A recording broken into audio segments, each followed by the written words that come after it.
მთავარი გამოშვება თეა შონიასთან ერთად. 13 ივნისის ტრაგედიიდან 1 წელი გავიდა შინაგან საქმეთა სამინისტრომ ქურდობის ფაქტი გახსნა. რაულ ხაჯიმბა მოსკოვში სამუშაო შეხვედრებს მართავს. ახალ ამბებს რადიო ეთნეთის ეთერში მე თია შონია გაგაცნობთ გამარჯობა.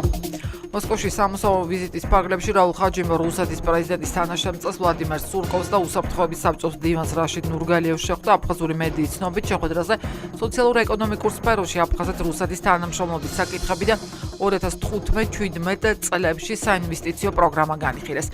დე-ფაქტო აფხაზეთის პრეზიდენტის თქმით მოსკოვში შემდგარი აფხაზო-რუსული შეხვედრები რუსეთთან როგორც სტრატეგიულ პარტნიორთან თანაბარ უფლებიანი მეგობრული ურთიერთობის გამყარებას ემსახურება.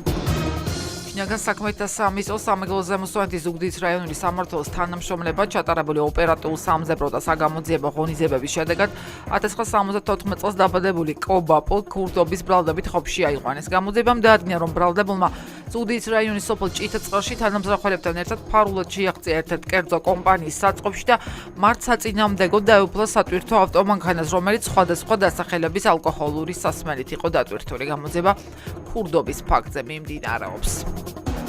13 ივნისის ტრაგედიიდან 1 წელი გავიდა მდინარე ვერის ხეობაში მომხდარმა სტიქიამ 21 ადამიანის სიცოცხლე შეიწირა, აქედან 2 დღემდე დაკარგულია. მდინარე ვერის ადიდება ბეთანიის გზაზე წარმოქმნილმა მძლავრმა მეწყერმა გამოიწვია. თბილისში დატრიალებული ტრაგედიის შედეგად ტრაგიკულად დაღუპული მარიამ ქუთელიას ხსოვნას პატივი ქალაქ ზუგდიდის მერმა ირაკლი გოგოხიამ, ვიცე-მერმა გია გულორდავამ და მერიის თანამშრომლებმა დღეს პატივი მიაგეს. ზუგდიდის ტროტუარზე ქვაფენილის დამგები მუშების ნაწილი დღეს მერიასთან შეიკრიბა. მათი თქმით, ფილების დამგებ კომპანია ამი 2014 მათთვის კუთვნილი ხელფასი კიდევ არ ჩაურიცხავს. მერიასთან მისულ მუშებთან ფრაქცია ერთიანი ნაციონალური მოძრაობის წევრებიც მივიდნენ. მათი განცხადებით, ქვაფენილებზე 60 ადამიანი მუშაობდა, აქედან მხოლოდ 12-მა აიღო ხელფასის ნახევარი. ამ თემასთან დაკავშირებით თავად მერიაში დღეს კომენტარი არ გაუკეთებიათ.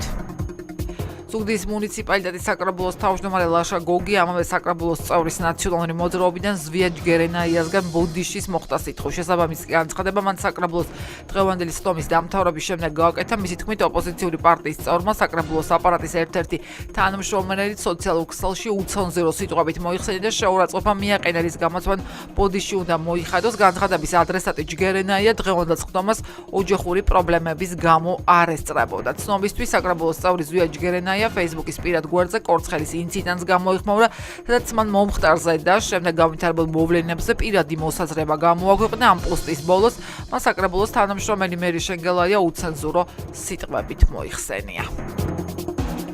ახალი ამბები თია შონიამ გაგაცანით დროებით. ჩვენს ირგვლივ მიმდინარე მოვლენები რადიო ათინათის ეთერში დილის 10-დან საღამოს 8-მდე ყოველ სულ საათზე. მოისმინეთ ამბები სამეგრელოს შუაგულიდან.